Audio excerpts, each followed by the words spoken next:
that she goes. Polly, Who loves most everyone that she knows. Polly, I know the creme de creme, and they all agree. unanimously, she's the one you want to top of the evening. Whose name can open anyone's door. Polly, Who else can offer this and much more? Polly, No matter what they say, I'll always stay this way. Polly's the only one that's me. when all is said and done, who else is so much fun? Polly's the only one that's me. That's me. That's me.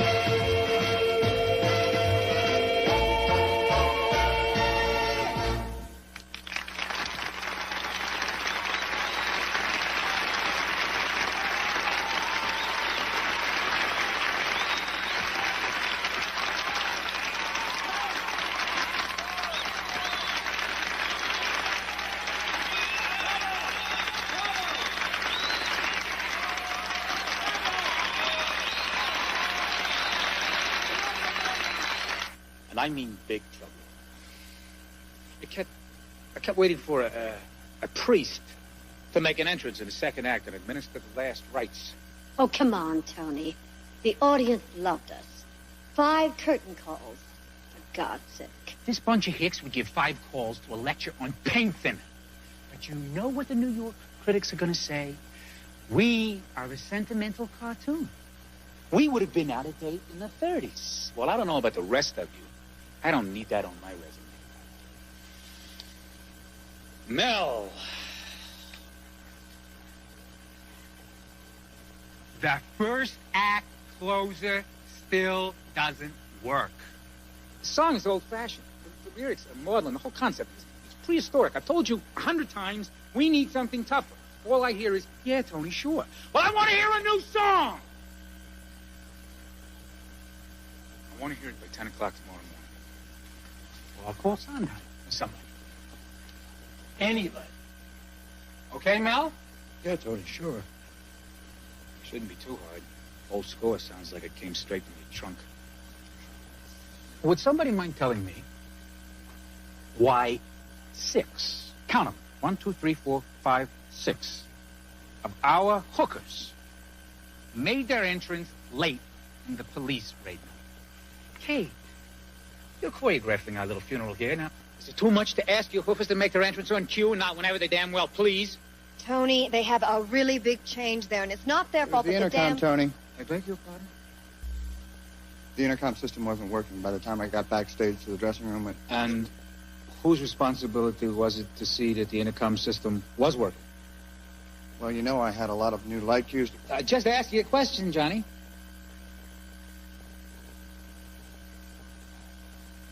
Okay. It was my responsibility. Oh, like it was your responsibility to make sure that there was a pianist at the understudy rehearsal last week. Yes. You are a flake. That's not fair, Tony. If you don't get your shabby little act together, I'm going to make sure you end up swabbing out toilets at some crummy little dinner theater. You've got no right to talk to me that way. Why not? You don't have the guts to do anything about it. Oh, yeah? Hey, what are you doing? Hey, Johnny, for God's sake! Stop it, will you?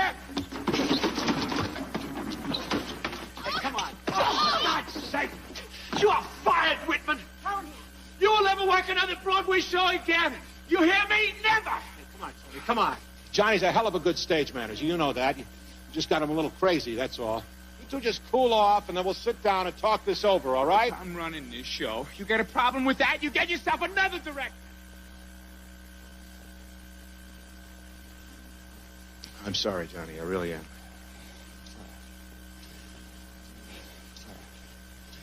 Somebody ought to drive a stake through your heart.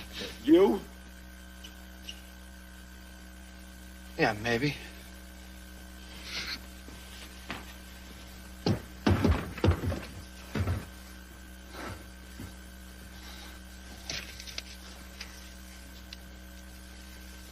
right. James? Our crucial scene just kind of lies in the middle of the road like a dead dog. It's not funny. It's not moving. It's not anything. I think your TV roots are showing. And they're not very pretty. I want it rewritten first thing in the morning. We'll get it rehearsed and into the show by tomorrow night. And while you're at it, look at that first scene between Tom and Amanda, because Polly Adler, she was a real woman, not some cheap Mae West impressionist. I thought the scene played pretty well. Well, as usual, you're wrong. Damn it, Tony, you are the most insensitive, insulting, arrogant, stupid... Oh, listen up here, kiddies. Our fading star, the silver screen, she actually can display an honest emotion. You're a pig, Tony. I'd like to reciprocate. I just don't want to waste my time. All right, that's it. But from now on, get ready for plenty of more changes, because you're going to get them. And Mel, James, I mean it. By tomorrow morning.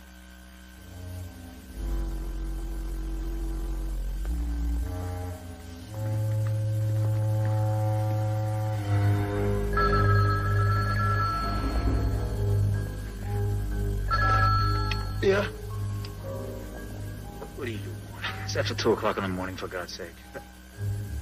Come there now. Are you out of your mind? How? Did you call the police?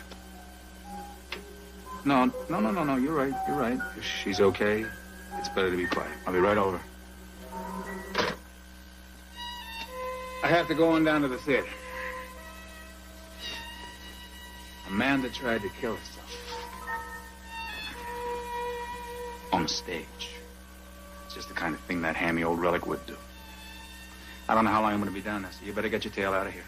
It's been fun, my dear. We'll do it again sometime.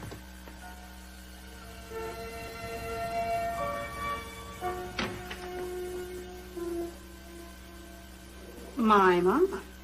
It's after 2 a.m. Why aren't we asleep? Our knee has its own idea. Well, when did we take our last medication? 10 o'clock. Well, that's good. But I think we should take another pill right now. And I want you to know that we can't be responsible for that watch if it gets stolen. This watch was a Christmas present, and I want you to know that we are completely responsible for it. I'd rather not. I know, but even arthroscopic surgery takes its toll on the system. This is our second night here, and if we want the doctor to discharge us in the morning, then it would be much better if he found us bright-eyed and bushy-tailed.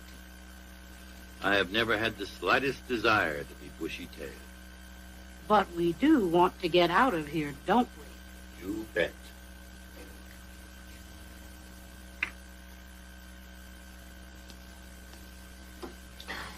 Now, we should get in bed. You first. You! In bed. Can we manage that by ourselves?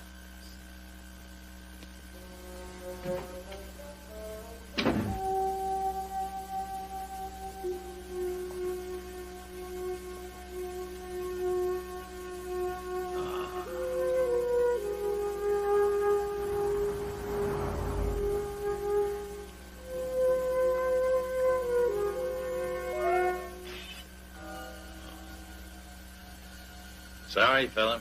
Wish I could help.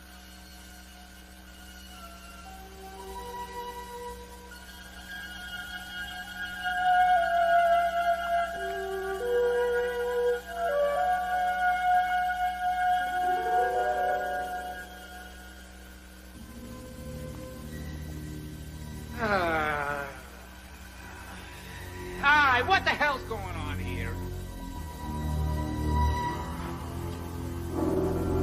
What is this? Some kind of moronic prank?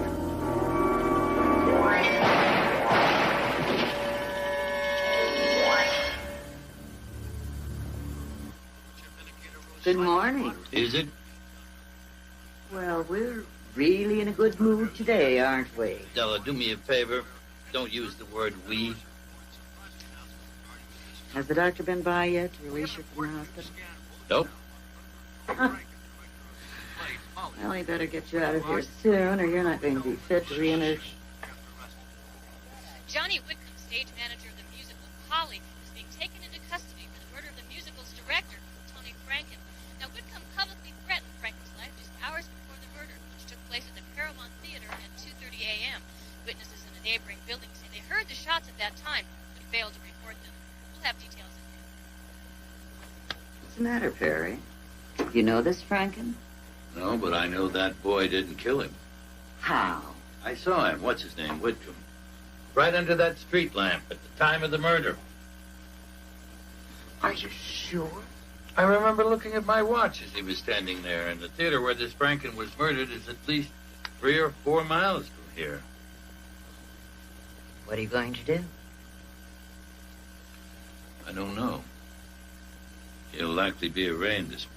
Well, as soon as the doctor releases you, you can just go down and clear the boy. I'm afraid it's not that simple. Just tell him what you told me. Any halfway decent prosecutor would tear me apart. I don't. Adela, get my clothes for me, will you please? I'm going downtown with you. Good. Then you can watch me make a world-class fool of myself. Let's see, Mr. Mason. You believe you saw the defendant on that park bench at about 2:27 a.m., is that right? Yes, I looked at my watch. But you were in a hospital about how many yards away? About 30. And although it was overcast that night, you believe you could make out his features by the streetlight. Yes, I believe so. How was the man you saw dressed? He was wearing the same clothes he has on now, plus an overcoat and a hat. Weren't you in the hospital for some sort of knee surgery? Yes, an arthroscopy. Mr. Mason, were you given some sort of sedation or painkiller before you went to sleep that night? Yes. And that would have been 40 milligrams of oxylidine, wouldn't it? Actually, I'd taken 20 milligrams at 10 A simple p.m. yes or no will do. Did you ingest 40 milligrams of oxylidine? Yes. Mr. Mason, is it your testimony that on a moonless night, from a hospital room 30 yards away, after ingesting enough medication to put most of us in a coma, you're able to identify this defendant, a stranger whose face you've never seen before, as the man you saw in the park in the middle of the night? Yes, I believe it to have been him. No further questions. The defense rests, Your Honor. Thank you, counsel. On the basis of the evidence presented here, this defendant shall be bound over to Superior Court for trial on March 15th at 8:30 a.m. Bail shall continue in the amount of $250,000. So after I left the theater, I bought myself a bottle of whiskey and just wandered the streets. For a couple of hours, maybe.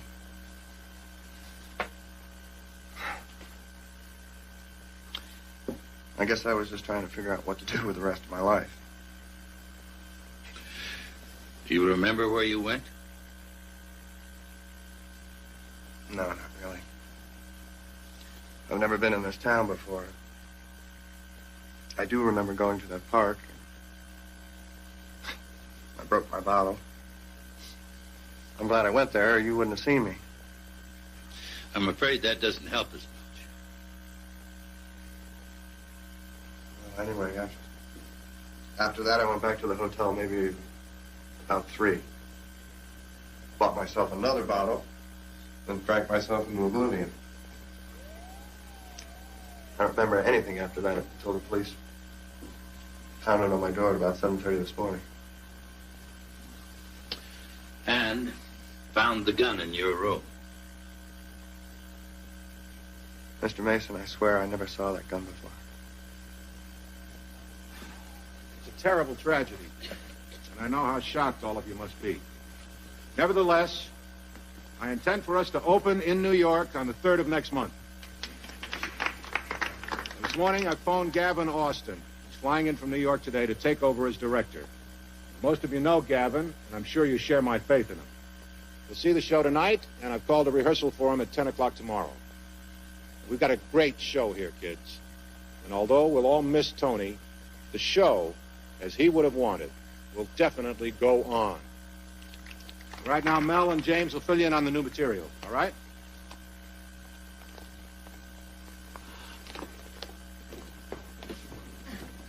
Mr. Mason, I'm Amanda Cody. I know. I've admired you for years. And so have I.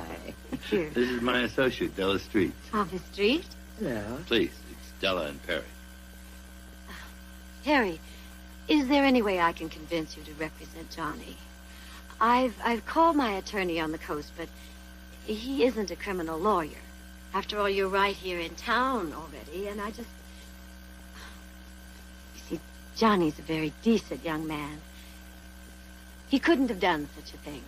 I don't think so either. And I am representing him. Oh, that's wonderful. Oh, I mean, Johnny will be so pleased. Mr. Mason, my name is Blaine Counter. I'm the producer of Polly. Is there anything I can do for you? I'm Johnny Whitcomb's attorney. My associate, Della Street. How do you do? Really? You know, I'm arranging Johnny's bail. I'll see you both later. We'll look forward to it. Excuse me, but I'm going to go make those calls. Oh, try and locate Ken Molansky. I need to talk to him. Mr. Counter, do you have any idea what Franken was doing here at the theater at 2:30 in the morning? No, I don't. But I just fired the security guard who was supposed to be here all night. Parker, somebody. Moron left the place at midnight to go see his girlfriend. Where did he come from? Some local employment agency. I don't even know his last name. I'd like the agency address. Oh, of course. I overheard you saying that the production will continue. Yes, it will. But not because of the old showbiz tradition. I happen to have a lot of my own money invested in it. I had extraordinary faith in Polly. I still have. Without Tony Franken? Well, we've still got Amanda Cody. She'll sell a lot of tickets. Oh, I'm sure of that. She's wonderful. Even last night. Last night? What about last night? Well, I was given to understand that she had a very upsetting call from the coast. But on stage, she was superb. Watching your company just now, I didn't see much evidence that Tony Franken would be missed. Tony Franken was a brilliant theater man, Mr. Mason, but a despicable human being. You still hired him? Well, quite simply, he was the best director I could find. I had to protect my investment as well as my other investors. And, of course, Amanda. Mr. Counter, where were you at the time of the murder? I was alone in my hotel room. Why? Pardon me. Here's the list, Perry. I tried to reach Ken, but I could only reach his answering machine. Mr. Counter, I wonder if I might speak to your company for a moment. Of course. All right, hold it a minute. Now, listen, kids. This is Mr. Perry Mason. He's Johnny's lawyer, and he'd like to talk to you. Thank you. First, I'd like to tell you all that I have good reason to believe that Johnny Whitcomb did not murder Tony Franken last night. But proving that may be somewhat difficult. Now, I understand there was an after-theater party given for you last night by the City Theater Society, which some of you apparently did not attend. Mr. Melsinger and wife Leslie, Mr. James Walton, Mr. Blaine Counter, and Amanda Cody. Everyone else seems to have been at the party until it ended, nearly 3 a.m. Is that correct? Well, what does that mean? Well, if everyone who went to the party can prove they were there the whole time, that gives them a pretty good alibi. Those not at the party are suspect in Tony Franken's murder. Suspect until we find out which one of you killed him.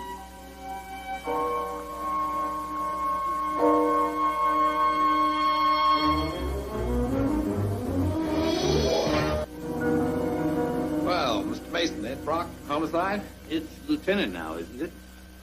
Good to see you again, Ed. I appreciate your meeting me here. You too, officer. Just call me Race. All right, Ray. This was Tony Franken's room.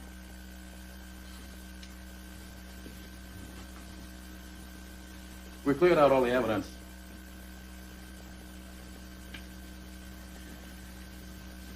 Any pictures? Ray, pictures.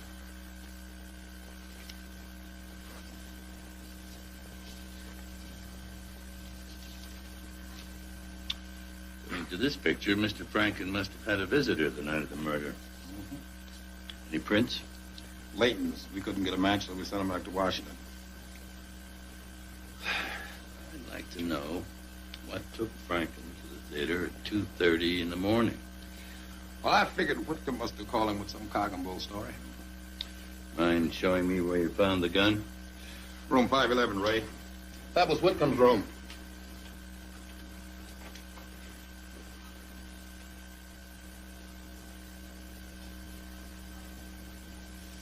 Now, the gun was right here behind these soft drink bottles. And who found the body? The cleaning crew from the theater. At about 7 in the morning. Who told you about the threat Whitcomb made to Frank? The producer of the show, Mr. Counter. We called him and asked him to come down to identify the body. He told us the whole story. Luring Franken to the theater sounds pretty complicated, since that was Franken's room right there, and this is Johnny's room right here. But a shot would have wakened the whole hotel. And since Franklin was right next door, Johnny probably could have heard that he had a visitor. That visitor could be very important, wouldn't you say, Lieutenant? Miss Mason? Miss Treat called for you. She left this message where you could find a guy called Molansky or something. Molansky. Thank you, Ray.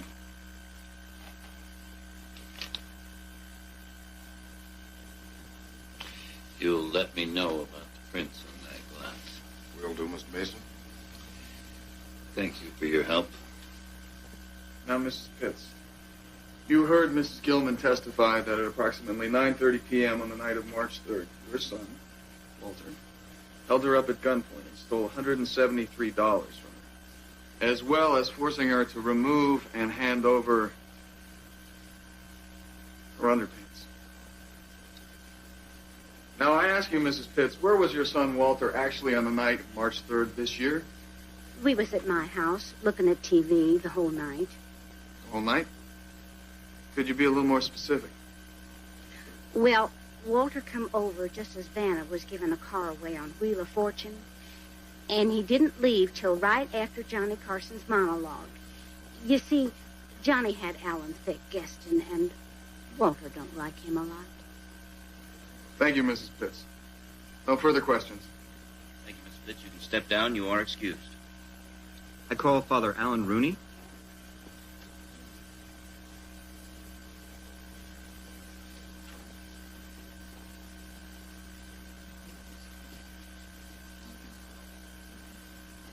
Do you solemnly swear under penalty of perjury that the testimony you're about to give will be the truth? I do. State your name for the record, please. I'm Father Alan Rooney. Father Rooney, where were you on the night of March 3rd? I was at St. Sebastian's Church, as I am every Thursday night, calling the numbers. Could you explain that, Father? We have bingo every Thursday night, for the benefit of the homeless, don't you? And did you see Mrs. Pitts there that night? I certainly did, son. In fact, she won $25 in the very last game. Just before 10 o'clock it was. No further questions. I'm sorry, Vera. It's not your fault, Father.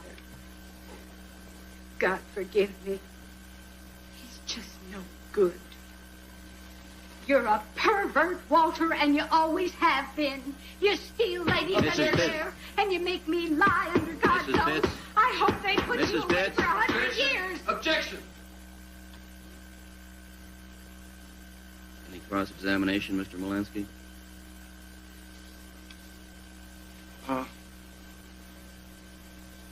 No, Your Honor. I'm ordering a 10-minute recess at this time. Mr. Molansky, in light of the testimony, I suggest you confer with your client and decide how you wish to proceed. I sincerely hope that you personally will have learned something from this shabby chapter in the history of American jurisprudence.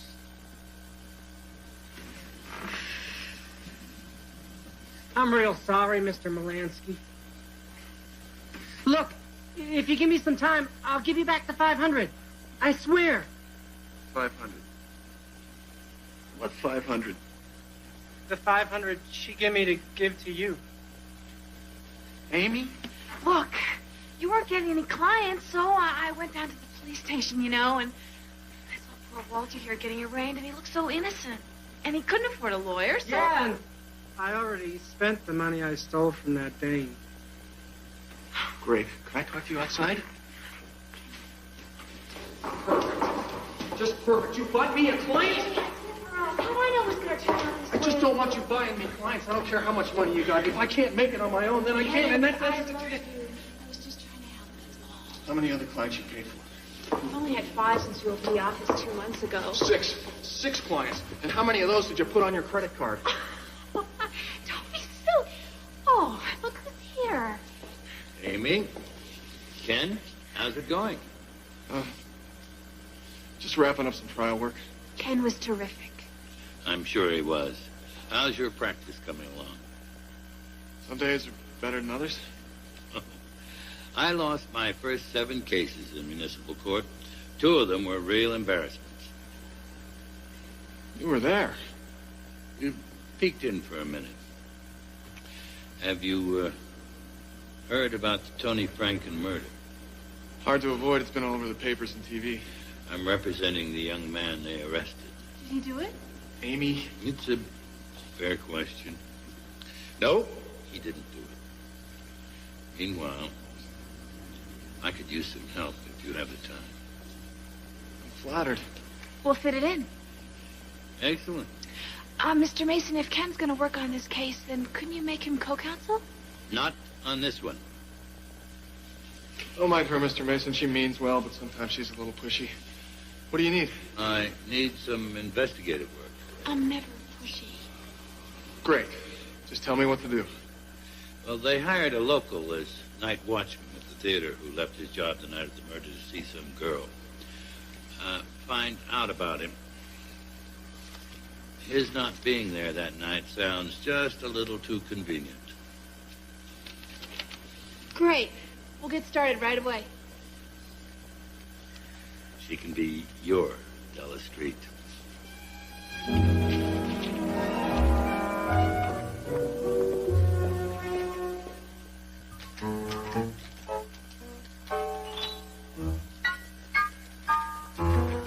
Not a lot. No, they're all pretty much in the public eye. Anything more on Tony Franken?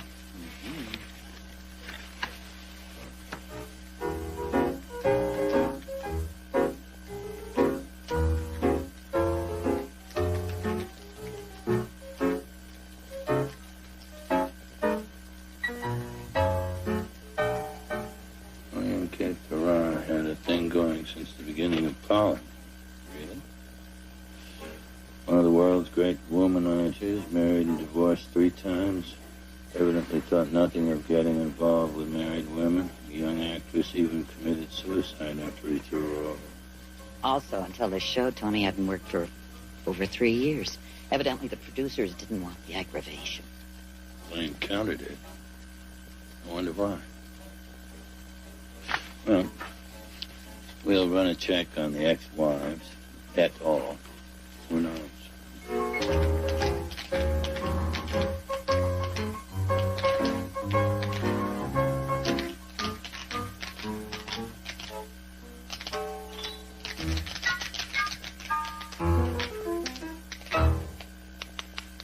right. Very nice, ladies. Thank you. Let's take care. Okay. Amanda, 10 minutes and Gavin would like to put it on its feet. Right.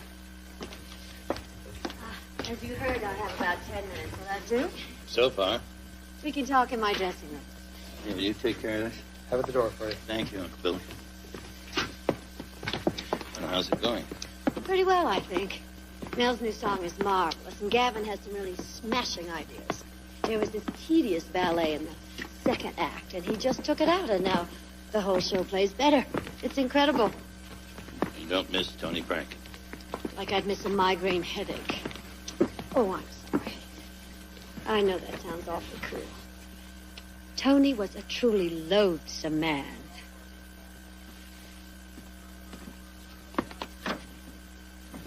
You really meant what you said about us being suspects.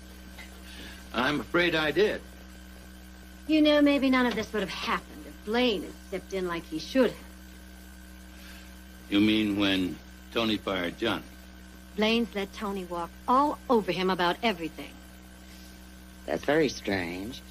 I once read where he fired a choreographer for slapping a chorus girl. Well, he's obviously changed.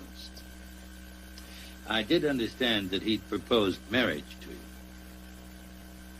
Well, I didn't think that my private life was so public. Yes, he did. You see, his wife died a few years ago, and he said he thought he'd never remarry until he met me. That's very flattering, of course. But naturally, I turned him down. I mean, you can't marry a man without a backbone. I'm sorry to have to ask this, but where were you when Tony was murdered? My God. You really do think that I might have killed him. But why would I? Oh. Maybe because you knew Tony Franken was planning to replace you in the show? We heard you'd received a disturbing call from the coast, so on a hunch Della contacted your manager. He was unhappy about being fired and very, very talkative. My ex-manager has a very big mouth. And he probably told you that Tony and I didn't get along too well. But then nobody got along with Tony. But I didn't kill him, Perry. And I know Johnny didn't either. You seem very sure of that. Some things you just know in your gut. It seems to me that being replaced would have been very painful for you, wouldn't it? An earthquake, my friend. You said you were a fan of mine, but I'm sure you haven't seen me at your neighborhood movie theater lately. You see, this business can be pretty rough on old broads like me. I'd say that time has been very kind to you. Thanks. Well, if you'll excuse me, they want me back on the stage. We must get together sometime and have fun. I told you. It's the policy of this agency to respect the privacy of its clients. I don't want his tax return. Just his name. Parker Wynn. I'm very busy, and I don't have time to argue with you. All right. This is confidential, but I'll tell you the real reason why I need to talk to him. While he was working at the theater, several of the actors reported having valuables stolen from their dressing rooms. Now, I'd like to ask this Parker some questions, and I'm sure you'd like the police to know that you cooperated fully with our investigation. Yes, of course I would. Good. But you are not the police, and I would appreciate your leaving before I call them and charge you with harassment.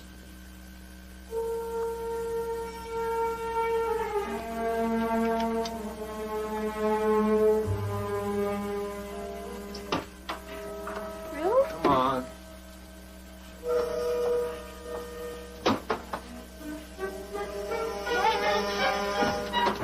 Great. Mr. Mason asked for one simple thing, and I strike out.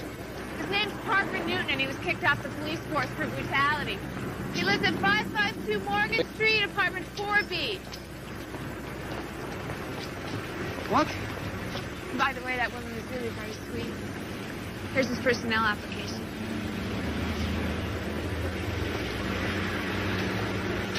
Nice work. Now, where will I drop you? I'm going with you. You just said Miss Newton was kicked out the force for brutality. All the more reason there should be two of them.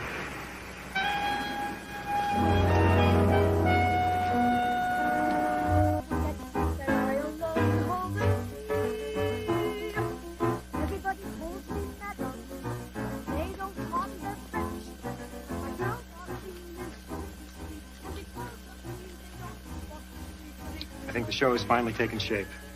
Morale is way up. The new director put back the ballad Tony cut. It's Amanda's one real moment of vulnerability, and the show really needed it. I'll get right to the point, Mr. Walton. I'm told you came by Tony's room just as they were arresting Johnny Whitcomb. Yeah, I was delivering my script changes. Was up all night with him. What do I find? Tony's murdered? Johnny busted for it? You talk about shock. I'm also told Tony was pretty hard on you. You or your work. Mr. Mason, I come out of TV, where everybody and his astrologer tells you how to do it better. You don't like it, but you get used to it. He intended putting his name on the show as co-author. Didn't that bother you? Yeah, well, he never got the chance, did he? You couldn't be more right. Whoa. Hey, I don't like where you're going. Tell you, Mr. Mason, if Tony had really tried something like that, he would have been up to his neck in my lawyers. Wouldn't it still have cast doubt on your ability to write for Broadway? Excuse me. Lieutenant Brock just phoned for you. Later, Mr. Mason? Later, Mr. Walton.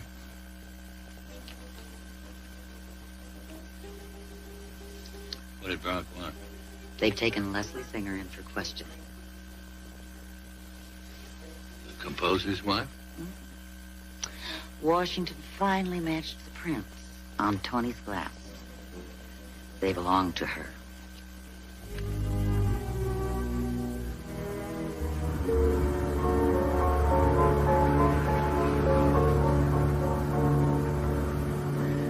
I won't let you do it. That's why we're here. It says he's 6'2", weighs 210.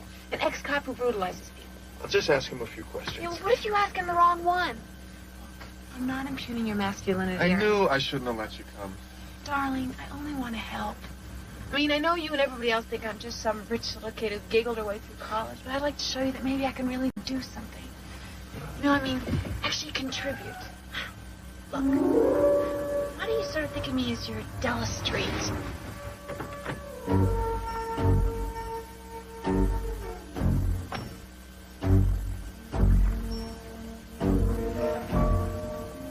That's him. Nice car. Looks like the security guard business pays better than I thought. Stay put. Dan! Remember brutality!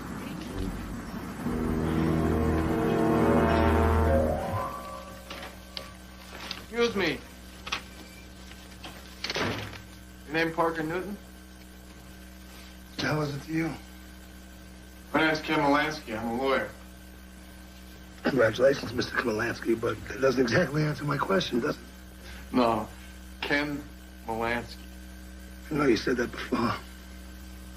Yeah, well, you see, I work for another lawyer named Perry Mason. You might have heard of him. We represent the man who's accused of killing Tony Franken. So what's that got to do with me? Just want to know what you saw at the theater that night. Not a thing. Like I told the cops, I took over around midnight. See your girlfriend. Funny time for a date, isn't it? Look, Cassie works all day in this dress store. And I was working all night at the theater, so we never get a chance to be together. Too bad you took off that particular night. Yeah? How was I supposed to know that someone would get murdered? Not a damn thing ever happened in 3 weeks I was there. Where's your girlfriend work? Me and you just finished talking. I understand you used to be a cop. Look, punk, I told you, get out of my face now. Move. Nice chatting with you.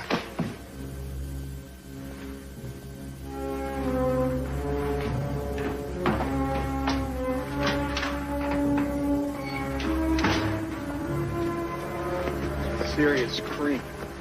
Sure like to talk to his girlfriend now. She works at some dress store. Molly's. What's this? The dress store? Very overpriced from what I hear, but I found it in the back of Newton's car, and I don't think they carry his size. Great. Tell me where it is and I'll drop you someplace. I told you I'm not droppable. Like it or not, we're in this together. Della Street, remember? Della Street? You can't even type. Mason, they've had her in there almost 45 minutes. Should be out soon, Mr. Singer. It's Mel. But, you wanted to know where I was. Tony was killed, right? That's right. I was working on the new song that Tony wanted.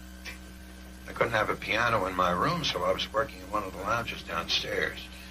Some of the staff must have seen me or heard me. Didn't you resent it? Tony kept you coming up with new songs? This is my 7th Broadway show. I've probably written 2, 3 songs for every one that was used. That's why they call it a trial. You did your last show in 1969. Yeah. Yeah, they sort of put me on hold for 20 years. That is, until they had a show that needed music instead of noise. Actually, my whole life was on hold. Until I met Leslie, of course. Mel.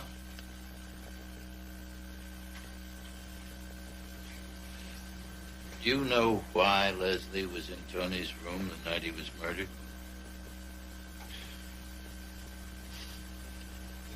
Look, Mr. Mason, I have no illusions about why Leslie married me.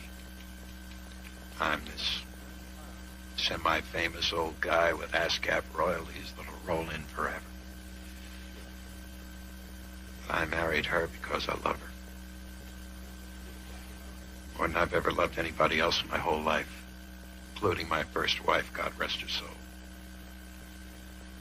And yeah, I know she cheats on me. And yeah, I guessed about her and Tony. But I'll never confront her with that, ever. You see, I won't take the chance of losing her. Most men couldn't live that way. You think I was the one who killed Tony because I was jealous? Well, why would I?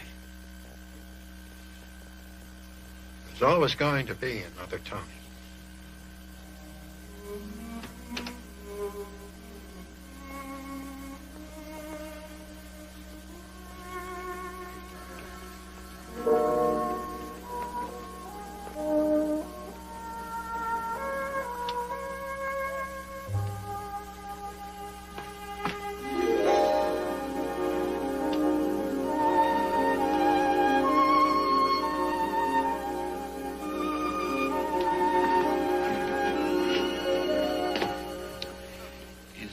Too good to be true.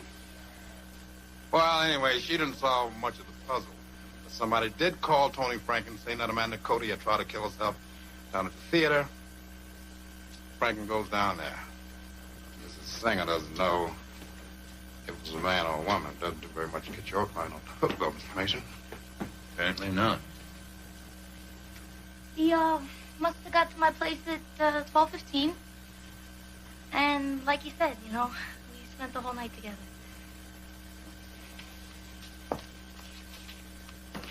And you're sure about the time? Oh, I don't know. You know, maybe it was 12:20. It was right around then. Excuse me. Okay. Thanks.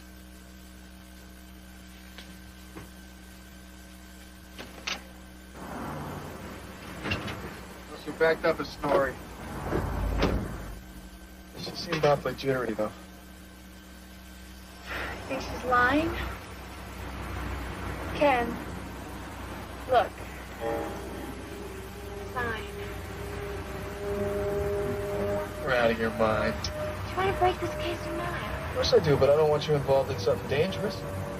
Working in that store is not dangerous. Shopping is. Amy, you've never worked a day in your life. Amy! I pay the minimum wage plus a 5% commission. You have a half an hour for lunch, and don't use the phone unless we're on fire. No friends hanging around, and if you're late, it comes out of your pay. Any questions? No. Do you have any experience? Well, let me put it this way. Valentino from last year's line, Dan Klein, Ongaro, he also makes some silk, Donna Karen, Adolfo, and another Valentino. There's years and it's great.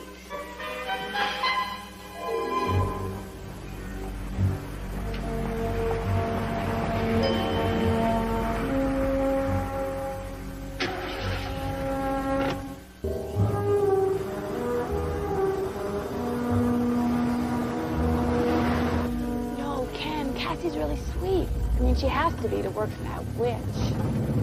Anyway, it's like we're old friends. I tell her about us, and she tells me about them. Tell everybody about us. I had to get her confidence, didn't I? And I did. She's told me a lot. Like what? Well, like sometimes she's frightened of Newton.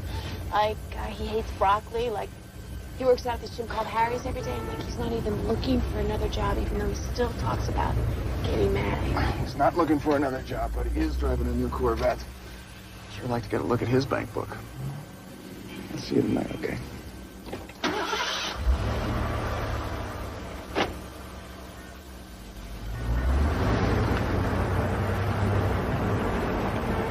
And then I discovered the weapon which was hidden in the minibar in the defendant's hotel room. Lieutenant, I'm now showing you People's Exhibit 9, a .38 caliber revolver, which Lieutenant Maxwell of your ballistics department has previously identified as the murder weapon. Is that the weapon you found in the defendant's room? Yes, it is. It has my mark. Were there any fingerprints found on this gun? No, because Whitcomb apparently wiped them off. Objection. Speculation, no foundation. Motion to strike. Sustained. The testimony after the witness's response of no is stricken from the record. When you first arrived at the defendant's room, Lieutenant Brock, was the door locked? Yes, it was. We need the manager's master key to get in. You see, it's the type of doors that lock automatically when they're closed. So, if some other person planted the gun in the defendant's room... They would have needed a key to get in. Thank you, Lieutenant. No further questions. Mr. Mason. No questions, Your Honor. So, what do you do? Oh, I'm an attorney. Yeah? Yes. Well, I guess most lawyers could use the gym. All that sitting around on their desk. Believe me, I know. I was wondering if you have anything like a trial membership. No. Try it out. Right now, no charge. Great, but I didn't bring my gear. Well, we'll fix you up. Hey, Willie. Hey, where do you see the machines we got? Other gyms would kill for. Here, Willie, give Mr. Malinsky here some stuff. No, Molansky. Molansky, some stuff he can use to work out. Sure, this way. Great, I'll see you later. Yeah. Sir, did the defendant say anything after you pulled him away from Mr. Franken? He said somebody ought to drive a stake through your heart. And then what happened? Then Tony asked him if he, Johnny, was going to be the one to do it, and he said, yeah, maybe. No further questions. Your witness, Counselor. Mr. Counter, why didn't you object when Franken fired the defendant? I did. I told him that Johnny was a damn fine stage manager. But you're the producer. Surely you could countermand such an arbitrary dismissal? Well, yes, I'm the producer, but ordinarily the director has jurisdiction over the backstage personnel, and I didn't feel that it was my place to interfere. Tony Franken was considering replacing Amanda Cody in your show, wasn't he? Well, I'd heard rumors to that effect. And would you have countermanded that dismissal? Objection. Hypothetical and irrelevant. Sustained. Mr. Counter, Could you describe for us the manner in which Tony Franken customarily dealt with creative talent? Tony was a bully. He was a marvelous director, but he was terribly cruel and insulting to almost everybody he worked with. I've no further questions at this time, but I reserve the right to recall this witness. No questions, Your Honor. The witness is excused, subject to recall.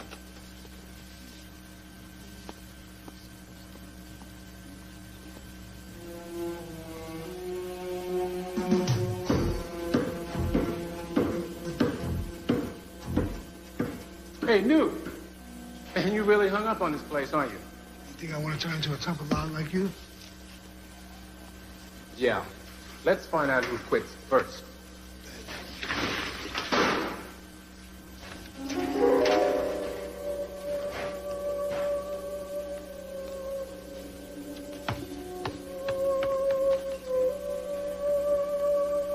Hey, Willie! Willie!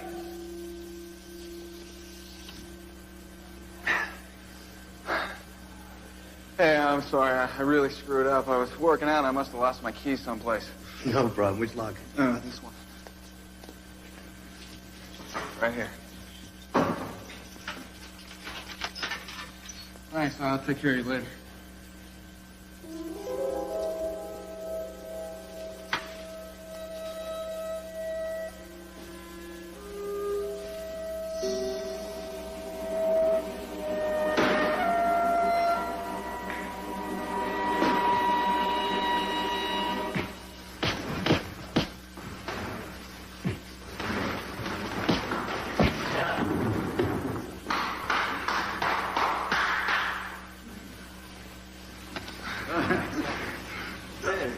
You know what we're getting in? One of them new bikes with a computer. It'll practically tell you how many days you got to live. What are you selling, steroids? You can't afford that stuff, man. Come on. You kidding? Membership's up 20% over last month. Maybe even hooked a lawyer today. In fact, I better make sure. Hey, Malinsky! Hey, funny he wasn't...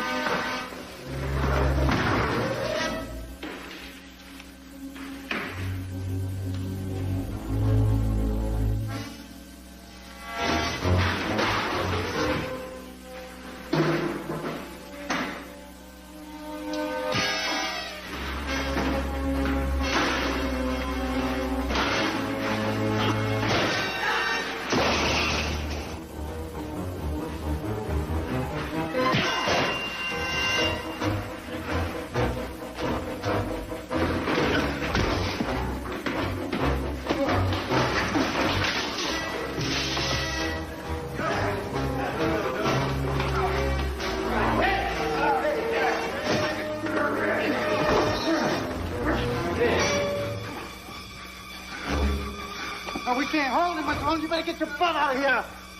Place you got here, Harry. And I think I'll pass on the membership. I'll get you, man.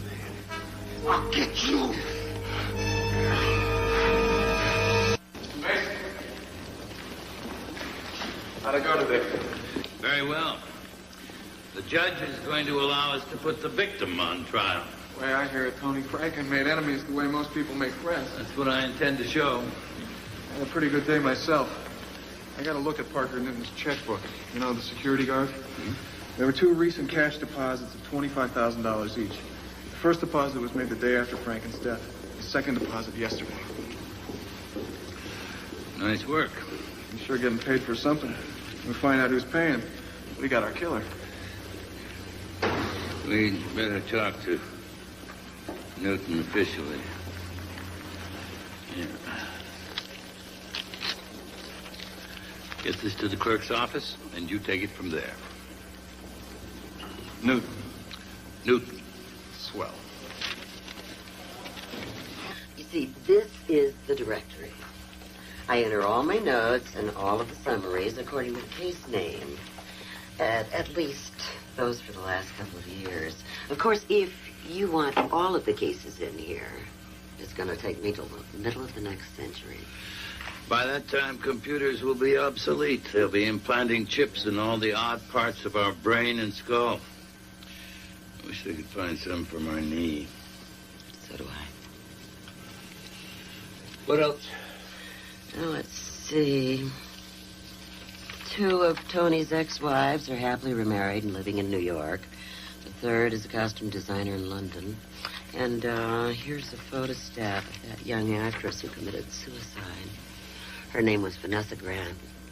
She left a note saying she was pregnant and couldn't go on living without Tony. Of course, he denied the whole thing. A real Princeton. Oh, and look at this. Blaine Counter. His wife died 4 years ago, and they had a coroner's investigation. Cancer, overdose of sleeping pills, self-administered. So, no charges were brought. No. Oh. Something else. James Walton's hotel bill as of yesterday. Some interesting charges, right? Very. Now, why don't you tell your machine everything you just told me, and I'll be back soon. Oh, Della. If the machine comes up with the name of the killer, don't forget to make a note of it.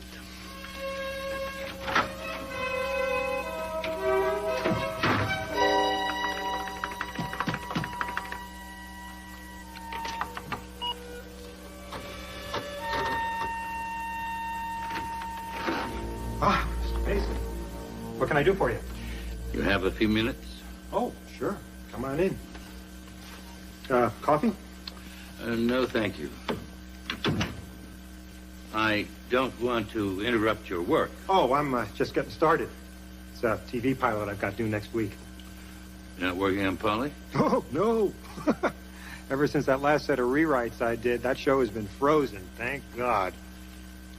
I'd like to show you something, Mr. Walton. It's a copy of my hotel bill. I just wondered why you've sent Kate Ferrara a dozen roses every night since rehearsals began. So, that's why you dropped by? Well, the roses are part of a promise I made Kate. You see, at first we only wanted her for lead dancer, and she didn't want to do it. I promised if she would, I would send her a dozen roses every night.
Well, she finally took the job when Tony let her choreograph, but meanwhile, I was stuck with my promise.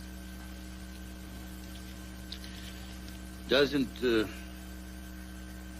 this indicate more than a professional interest? You got me. It was more. Does anybody still use the word smitten? She was involved with Tony, wasn't she? What are you getting at? You think I killed Tony because I was jealous? Mr. Walton, people have killed for a lot less. Mr. Mason, you're barking up the wrong tree. Tony was finished with Kate. At the time he was killed, he was sleeping with Leslie Singer. So if anyone was going to be jealous, it was Mel Singer, not me. Apparently, Mr. Singer has his problems. But then I believe so do you. I still consider both of you suspects. Thank you for your time, Mr. Walton.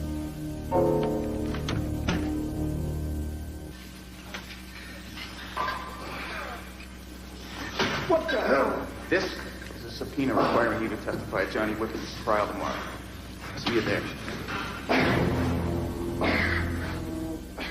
Tony was very abusive, and Johnny just lost control.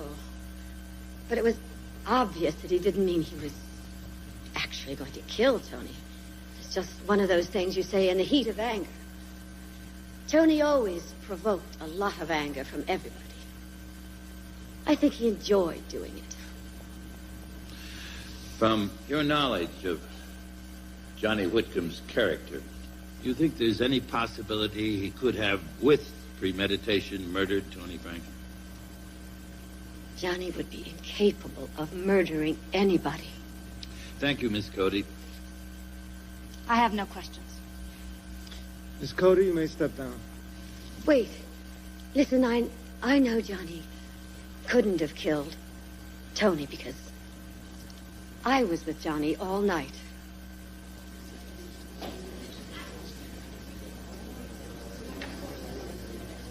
Why didn't you tell us that before?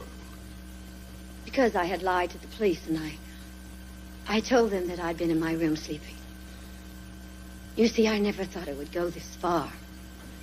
And why were you in the defendant's room, Miss Cody? I was upset about him being fired, and I couldn't sleep anyway, so I went to his room about 2:15, and he was passed out on his bed, so I stayed with him until almost dawn.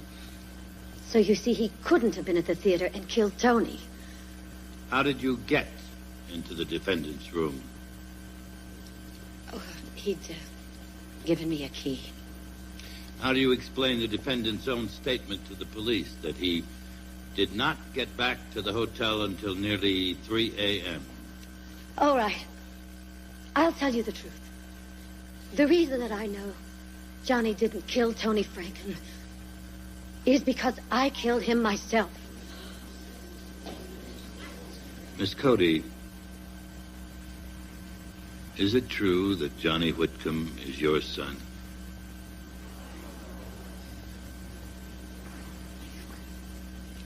Yes.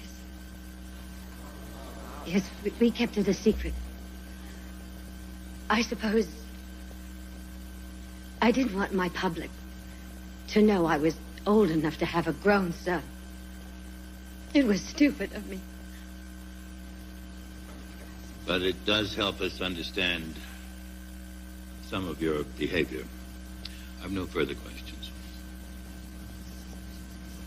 Miss Cody, you did not kill Mr. Franklin, did you? No. But I can't just sit here. He didn't do it. But all these people out there think that he did. Miss Cody, we understand that you love your son, but this is not the way to help him. I'm going to ask you to step down now. I don't know whether the district attorney will be charging you with perjury or not. Your Honor, the district attorney's office has no interest in filing charges against this witness.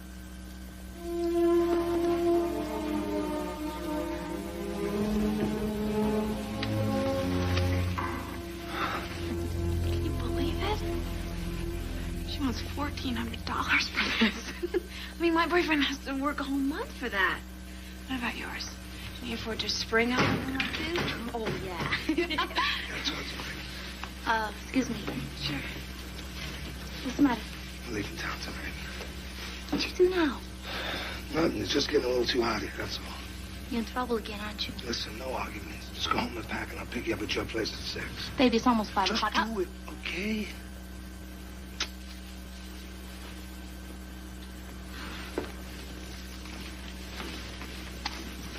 Look, I got an emergency. I gotta leave early, okay? You can't go. It's still over half an hour before closing. I know. I can't help it, okay? I'm sorry. I'll see you later. Not here, you won't. You're fired.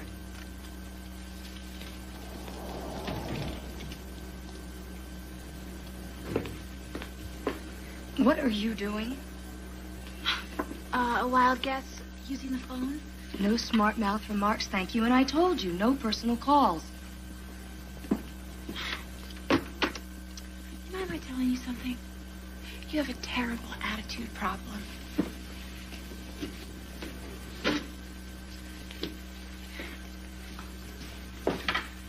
And your markups are obscene.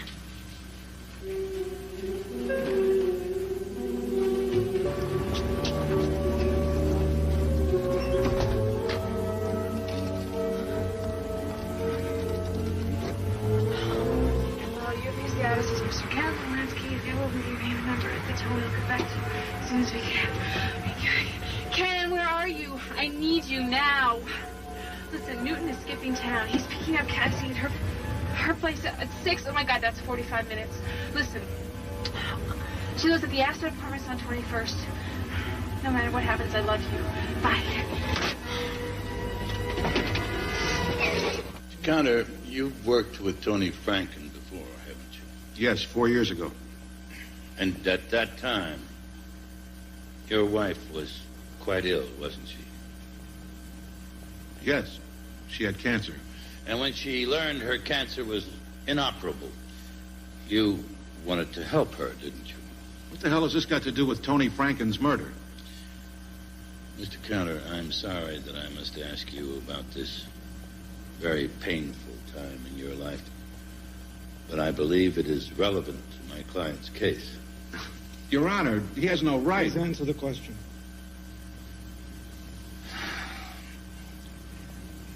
When my wife learned the cancer was inoperable, she made me promise I'd help her. It was her idea. Help her how, Mr. Counter?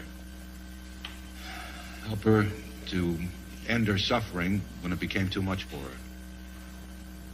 And eventually, it did become too much for her, didn't it? Yes. So you asked Tony Franken to get you some sleeping pills. I didn't know how else to get them without a prescription, and I knew that Tony was into the drug scene. And then... Look, what I'm going to say might get me in some trouble, but I guess it's about time I got it off my chest. I got the pills from Tony, and I gave them to my wife, and she decided to take them. And to this day, I can't say I'm sorry about it. I mean, she was in such terrible pain. Anyway, afterwards, everybody thought it was suicide, that she did it alone. Everyone except Tony. Is that why you hired him to again direct for you when nobody else would hire him? When he heard I was doing Polly, he hinted that if I didn't hire him, he'd make the whole thing public. And he continued to use that threat against you? At every opportunity. That's why I had to just stand by and let him fire Johnny. And you had no way of knowing, did you, how long he might continue to exercise this power over you? No. And you knew he was planning to fire Amanda Cody, a woman you'd asked to marry you? Yes. Wouldn't you say, Mr. Counter, you had a very strong motive to kill Tony?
in your hotel room alone, were you not?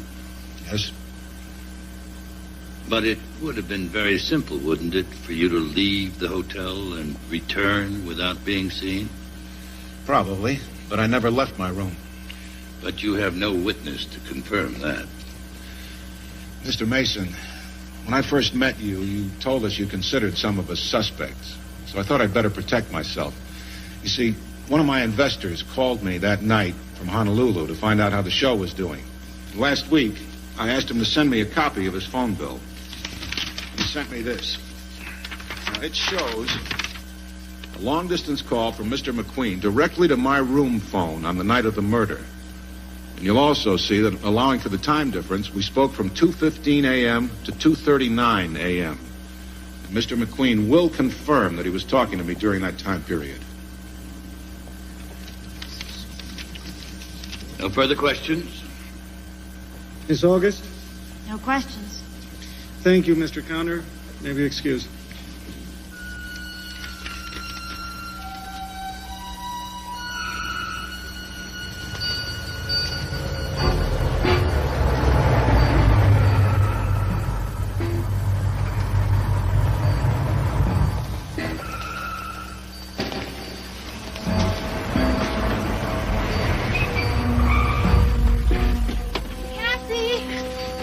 Are you really leaving town?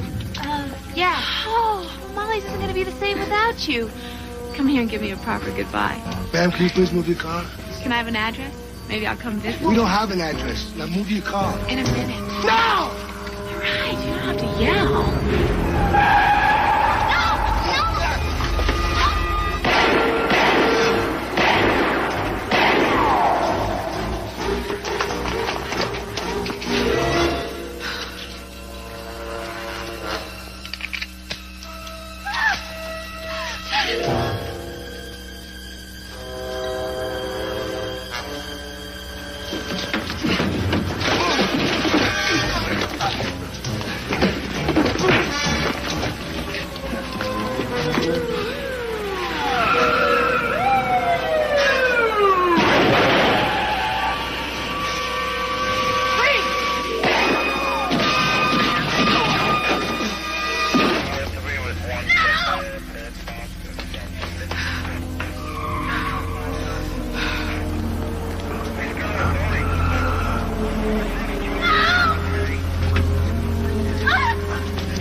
Is he alive? Yes, barely.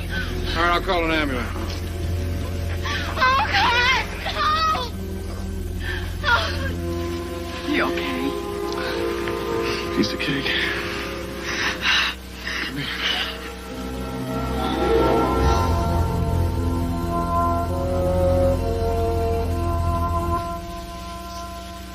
Cassie, about you being with your boyfriend that night. I think it's time you told the truth. He told me to say that we were together that night. Did he kill Tony Franken? No. But he knew who did. How do you know that? He, sort of surprised the killer at the theater, I guess. And, the man promised the money to keep quiet. He got the money, $50,000. And he was even trying to get some more. It was the man he saw, Cassie. I don't know. He wouldn't tell me. And you're sure it was a man? I don't even know that.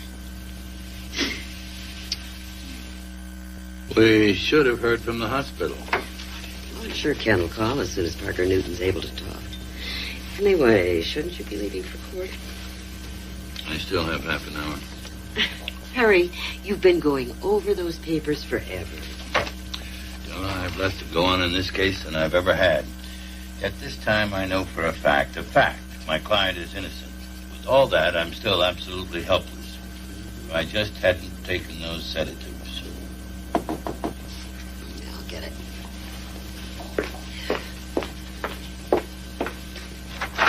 Okay, come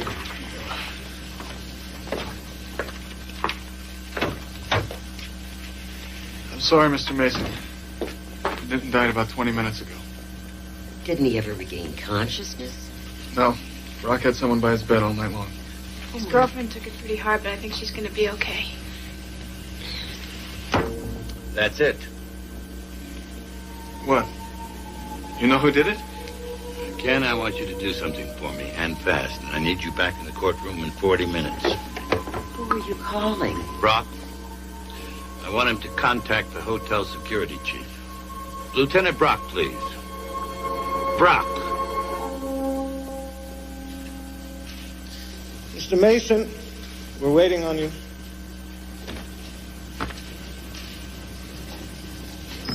I finally reached Actors Equity. Your guess was right on target. Mr. Mason, is there a problem? Defense calls James Walton. Any word from Ken?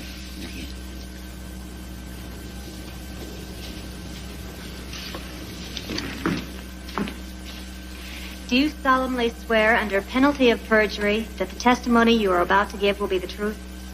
I do.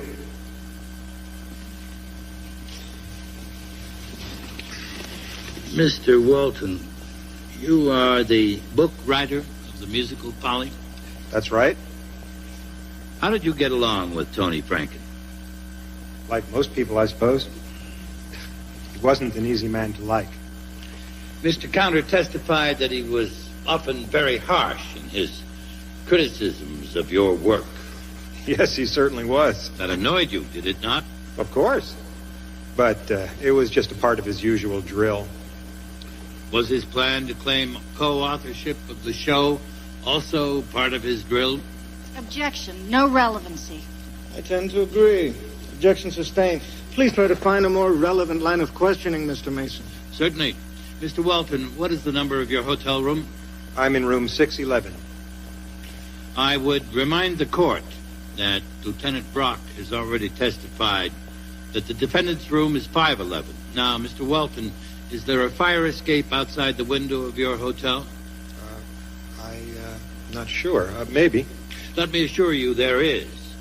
Just as there is one outside my client's room, just as there is one outside every room ending in the number 11. Objection. Relevancy. Your Honor, I am trying to establish that Mr. Walton's room was directly above that of the defendant's, and that therefore Mr. Walton, through their mutual fire escape, had access to the defendant's room. An interesting point, Counselor. But what's your point here? To establish that Mr. Walton could have climbed down that fire escape, and while the defendant was passed out, planted the murder weapon in the defendant's room, and that he, of course, could have returned the same way.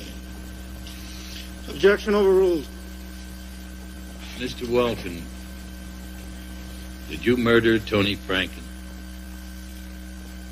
Did you place the murder weapon in the defendant's room after that murder? I never even saw the murder weapon until this trial. No, I didn't murder Tony Franken. I was in my room the entire night doing the script changes Tony asked for. Mr. Walton, I'm given to understand that television writers are noted for their speed. Isn't it possible you finished those changes earlier than you say, early enough to have lured Tony Franken to the theater and then to have killed him? Objection. The witness has already denied he murdered Tony Franken. Sustained. Mr. Mason, I must say I've been very patient with your questioning of this witness. I appreciate that, Your Honor. But I must ask you to make your examination more on point or finish with him. I'd like to request a moment for a conference with my co-counsel. Granted. But let me remind you, Mr. Mason, the word moment is capable of strict definition.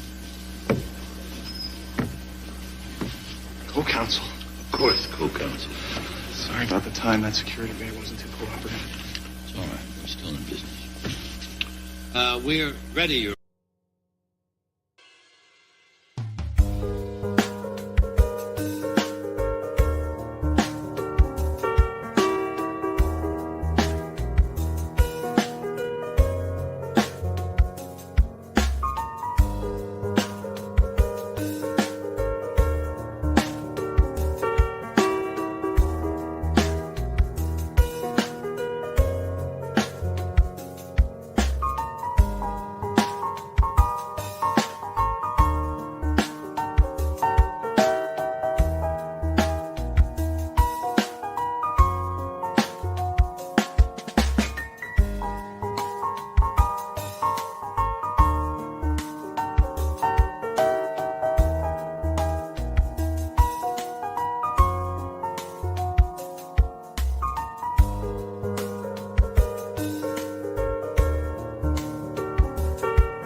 Your Honor.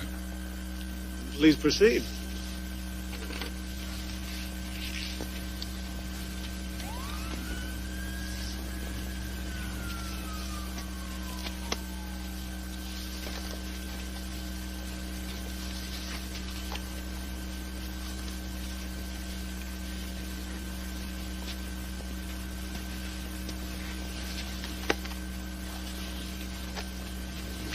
Mr. Walton, do you do your writing on a word processor? No, I do. You saw me working on it. Does the program you use put a time and date on each file? I don't know. Maybe it does. I never really noticed. Maybe you should have. Would you identify this for us? Yes, this is a printout of my directory. There are some 13 files listed on this directory. After each one, there is a date and a time indicating the last time the file was worked on. Isn't that correct? That's how it works. And here, after the file name Polly, it shows the date. The same date Tony Franken was murdered. Now, what was the hour?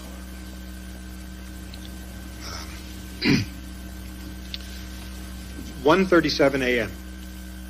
Well, you did finish your work early. Early enough to have gone to the theater and taken Tony Franken's life. Now, that is true, isn't it? Objection. Asked and answered. Sustained. Is this as far as you can go, Mr. Mason? No, Your Honor. I intend to go a lot farther. Mr. Walton did indeed murder Tony Franken. It's crazy. What the hell motive would I have? Yes, that was also a problem for me. That is, until I had that visit with you in your room yesterday. Look, this was my first Broadway show. Now, why would I kill the director that was going to take it to Broadway and make it a hit and make me a fortune? A good point, Mr. Walton. No, you wouldn't kill such a man. But you would kill a man who was responsible for the death of your sister. Mr. Walton, can you identify the people in that picture?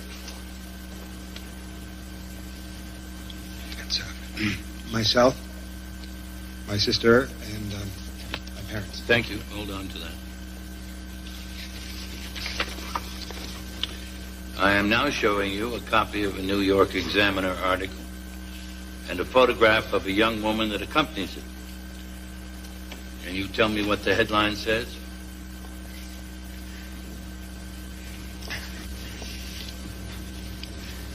Actress commits suicide. And that actress was Vanessa Grant, and Vanessa Grant was really Edith Walton, and Edith Walton was really your sister. Isn't that true? Yes, it's true. I'm now showing you People's Exhibit 9, identified as the murder weapon. You recognize it, don't you? No. Here, take it.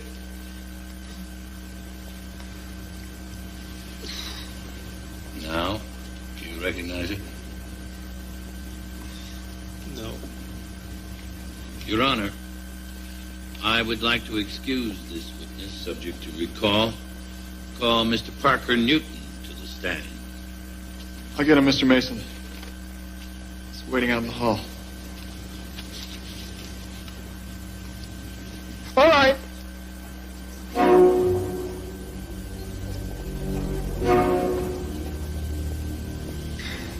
I'll ask you again, Mr. Walton.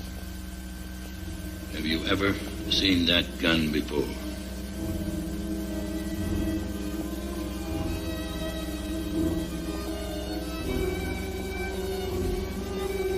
This is the gun. This is the gun my sister used to kill herself. And you thought there would be some ironic justice if you used that gun, that same gun, You killed Tony Franken, isn't that right?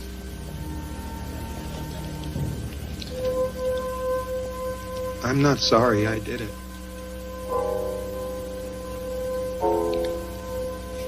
I'm only sorry that Johnny had to suffer through all this. Your Honor, the defense moves to dismiss all charges against Mr. Whitcomb. The state has no objection. Motion is granted, and defendant shall be released forthwith. Bailiff, take this man into custody. This court is now in recess.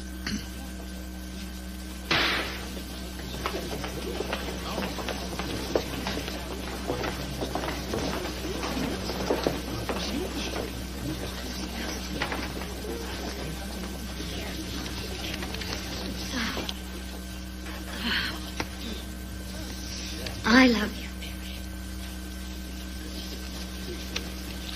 Well, now. Oh, and that's not all. I've been offered the lead in the film version of our play. And I'll accept. If they'll let Johnny direct. Why not? He's certainly ready. Amanda. Mother. Mother. Perry, thanks hardly says it. It'll do. Oh, and we'll see you at the party after the show tonight? Absolutely. Miss Cody, I'm told there's a great many press people out in the corridor. If you'd like to go through my private chambers, you can use another exit. Thank you, Your Honor. Thank you. Johnny? Mother.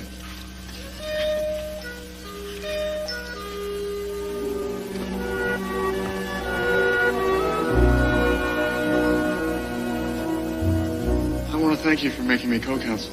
No. Thank you, co-counsel. We'll do it again. All out in the very near future. Does our very near future still include the ice skating you promised me? It does.